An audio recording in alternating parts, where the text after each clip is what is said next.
What if I told you over 5 million engines from GM, Toyota, Honda, Hyundai are failing right now? Some catching fire with families inside. $70,000 trucks dead at 30,000 miles. 42 fires, 12 injuries, and the manufacturers are hiding the truth. Your engine could be next. Here's what they don't want you to know. The disaster by the numbers. Let me hit you with some numbers that should shake every car owner watching this. And pay attention, because your vehicle might be on this list. General Motors. 720,000 vehicles recalled for the 6.2-liter V8, but that's barely the tip of the iceberg. Another 280,000 are now under federal investigation. GM has logged more than 28,000 complaints, and over 14,000 of those ended in complete engine failure, total loss of power. 12 injuries, 42 engine fires, not overheating, not smoke, actual fireballs under the hood, while people were driving their Silverados, Tahoes, Yukons, and Escalades. Family vehicles, gone. Toyota, the brand built on that million-mile myth. They recalled 102,000 twin-turbo V6 engines back in 2024,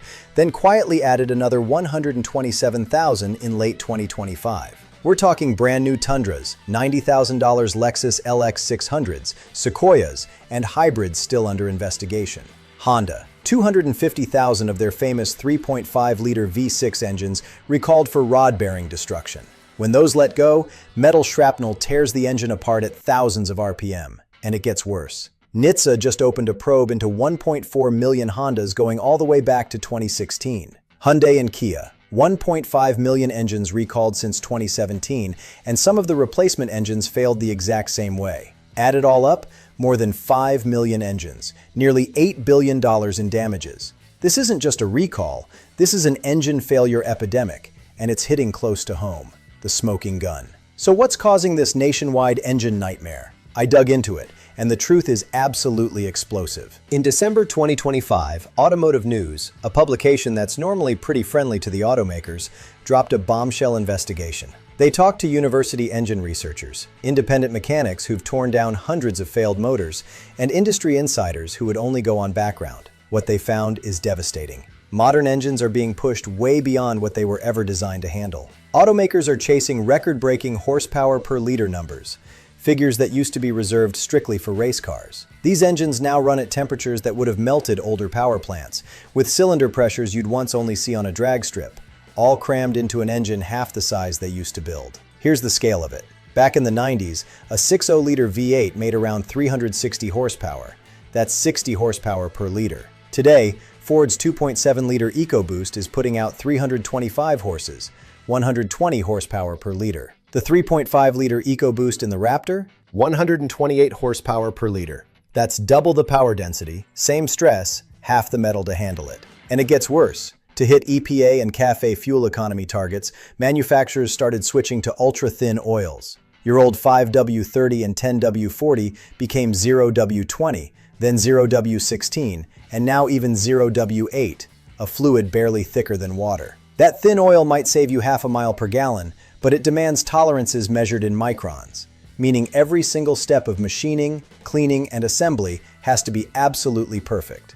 Professor Greg Davis from the University of Michigan Flint puts it straight. Higher pressures create greater bearing loads and accelerated wear. Translation: automakers are demanding the impossible, and physics is finally pushing back. The invisible killer. There's an invisible killer quietly destroying millions of modern engines, and almost nobody outside the engine world even knows it exists. It's called SWRF. Dave from Dave's Auto Center, a master engine builder featured in the Automotive News investigation, explains it best. SWRF is microscopic metal debris left behind during the machining process.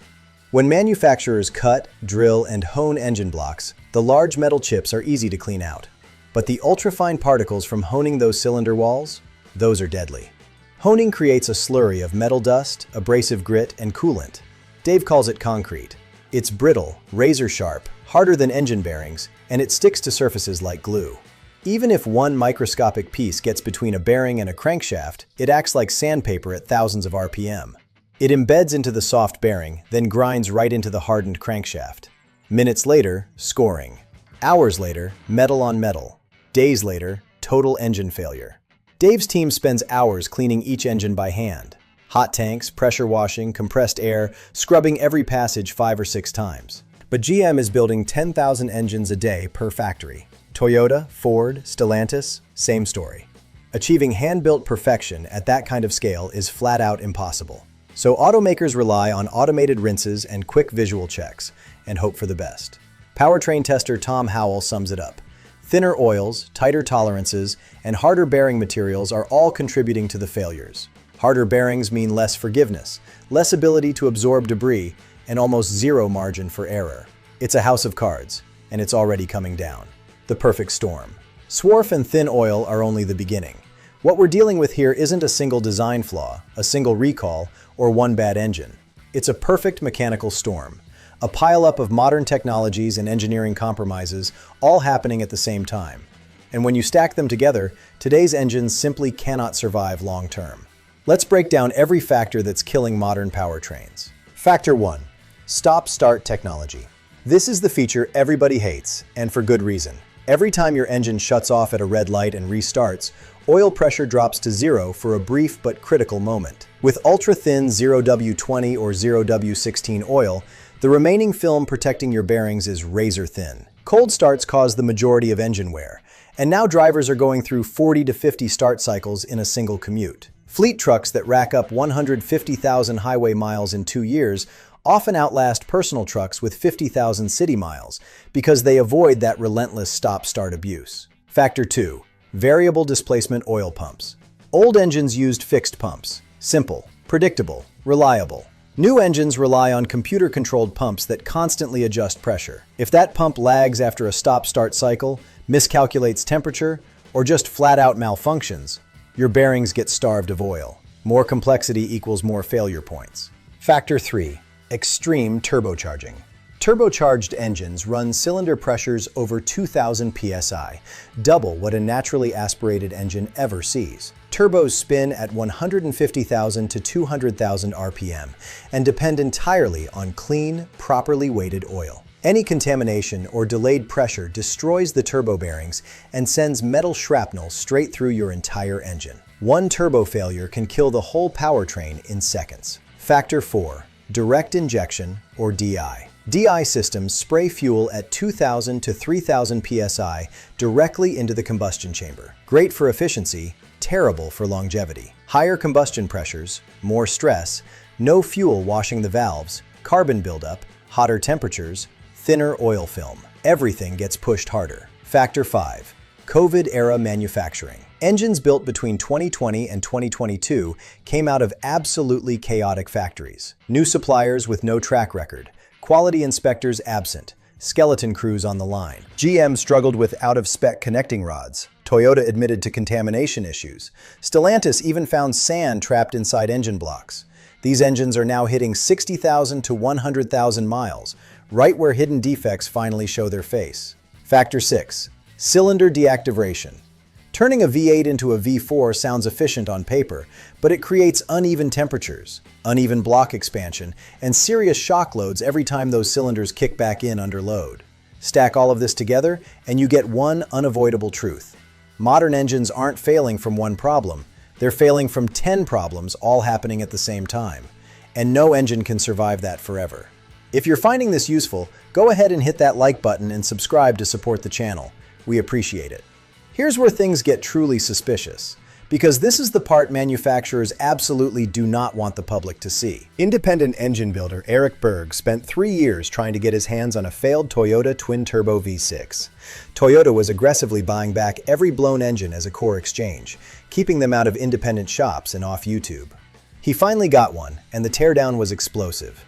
The main bearings, the ones supporting the crankshaft, were destroyed. Shredded, scored, heat burned. Total failure. But the rod bearings, fed by the exact same oil circuit, perfect, pristine, not a mark on them. If debris or contamination were the cause, both sets should be damaged. They share the same passages and the same oil. Only the mains failing points to one thing, a design flaw. Maybe the oil passages are too small. Maybe the clearances are too tight. Maybe the bearing material just can't handle the load. But design flaws are far more expensive to admit than blaming manufacturing debris. Just look at Hyundai's Theta engine disaster. They blamed debris, recalled 1.5 million engines, replaced them, and the replacements failed the exact same way. That's not dirt, that's design. And here's your smoking gun. GM's fix for the 6.2-liter recall is switching from 0W20 to 0W40, twice as thick. If thin oil wasn't the problem, why is thicker oil the solution? Because manufacturers know their tolerances are too tight and that thin oil simply cannot protect these high-pressure engines. But admitting that means lawsuits, billions in costs, and regulatory backlash. So they blame debris, but the engines tell the truth. So who's really behind this engine disaster? The answer is bigger than any automaker. CAFE standards, corporate average fuel economy regulations. CAFE rules set the average miles per gallon that every manufacturer's entire fleet must hit. And the targets have become aggressively unrealistic. From 2024 to 2026, fuel economy requirements rise 8% per year, then jump to 10% in 2026, ending with a mandated fleet average of 49 miles per gallon. 49. Meanwhile, your F-150 gets around 20 mpg, your Tahoe sits near 18, your Corvette around 16. There is no mathematical way to hit a 49 mpg fleet average using traditional engines, and the penalties are brutal. $17 per vehicle for every 0.1 mpg a company falls short. If a manufacturer sells 2 million vehicles and misses the target by just 1 mile per gallon, that's $340 million in fines for 1 mile per gallon. So companies squeeze out every fraction of mpg they can. Tiny turbo engines, thin oil, microscopic tolerances, stop-start, cylinder deactivation, anything to dodge those fines. Engineers didn't forget how to build a reliable motor. What changed is the regulatory pressure pushing designs past what's actually reliable at mass production scale. Automakers have done the math. A predictable rate of engine failures is cheaper than missing CAFE. Your engine's lifespan versus their compliance numbers, and they chose compliance. It's getting worse. Here's the part that's going to make you furious. This crisis isn't stabilizing, it's about to get worse. Yes, the Trump administration rolled back some CAFE standards in 2025. You'd think that would take some pressure off the automakers and help reliability. Wrong. What actually happened is far worse. EVs were removed from fleet average calculations. Before this change, manufacturers could count EVs at 200 to 300 mpg equivalent. Those sky-high numbers offset their gas guzzlers. Ford could sell 15 miles per gallon F-150s, 17 miles per gallon Expeditions, 16 miles per gallon Mustangs, and EVs like the Mach-E and Lightning would balance it all out. They could even buy credits from Tesla. Not anymore. EVs no longer count. But the fuel economy requirement still exists, rolled back slightly to 34 miles per gallon by 2031. Now, automakers have to hit that number without EVs to offset their trucks. And that means one of three things is coming for your truck. Option 1. Even smaller engines, thinner oil, tighter tolerances, pushing the limits even further. More failures, more recalls, more engine disasters. Option 2. Massive power cuts. Your next F-150 might drop from 400 horsepower down to 250. Your Silverado could go from towing 13,000 pounds to maybe 5,000. Option 3. Universal hybrids. Every truck, every SUV, every model gets a battery and electric motor. More components, higher prices, more things to break, and battery degradation tanking your resale value. And here's the kicker. Automakers aren't walking away from EVs. They've spent billions building out these platforms. And if the political winds shift again in 2028 and standards tighten back up, they need to be ready. So they'll keep using the same strategies that caused this whole mess, despite the proof staring them right in the face. 5+ million failed engines, $8 billion in damages. Hyundai alone facing $5 billion for 3.3 million engines. And nothing is truly changing. What this means for real people. This isn't just about recalls and statistics. This is about your money, your safety, and your family. These failures are happening on vehicles that cost as much as a house. A Silverado High Country, $80,000. A Tundra TRD Pro, $75,000. A Lexus LX 600, over $100,000. A loaded Escalade, $120,000. And engines are dying at 30,000 to 40,000 miles, sometimes even less. Just last night, a Tundra owner posted about another main bearing failure at 35,000 miles on a truck barely 18 months old. Complete engine replacement. Think about this. You saved for years. You finally buy your dream truck, $70,000. Payments are $1,200 a month. 6 months later, you're driving your kids to school. You hear a knock. then a grind. Then the engine seizes. You coast to the shoulder, scared to death. The dealer confirms it. Full engine replacement needed. It's under warranty, but replacements are on a 2-month back order. You're still making $1,200 payments on a truck sitting dead in a service bay. And when you finally get it back, you now own a practically brand new truck with a replaced engine. Resale value, destroyed. Who's going to buy a 3-year-old truck that blew its engine at 30,000 miles? Some owners try lemon laws, but many states exempt vehicles that are already under recall. Manufacturers say, "We're working on it," and you're stuck. And remember, Hyundai's replacement engines failed the exact same way because the design itself was flawed. Now let's talk safety. GM logged 14,000 complaints involving complete loss of propulsion, engines dying mid-drive, 12 injuries, 42 fires. 42 engines caught fire while people were driving their families around. Toyota reports stalling and sudden loss of power. Honda's failures involve connecting rod bearings, metal fragments tearing through the engine at thousands of RPM. A rod can punch straight through the block or the hood. Hyundai's Palisade recall warns that a broken valve spring can blow a hole right through the engine. These aren't minor inconveniences. These are life-threatening mechanical failures happening in the vehicles you trusted with your family's lives. Steps to protect yourself. This engine crisis is real, but you can protect yourself. Here's a practical, step-by-step action plan to dramatically reduce your risk. Step 1. Check your VIN right now. Go to nhtsa.gov and use the recall lookup tool.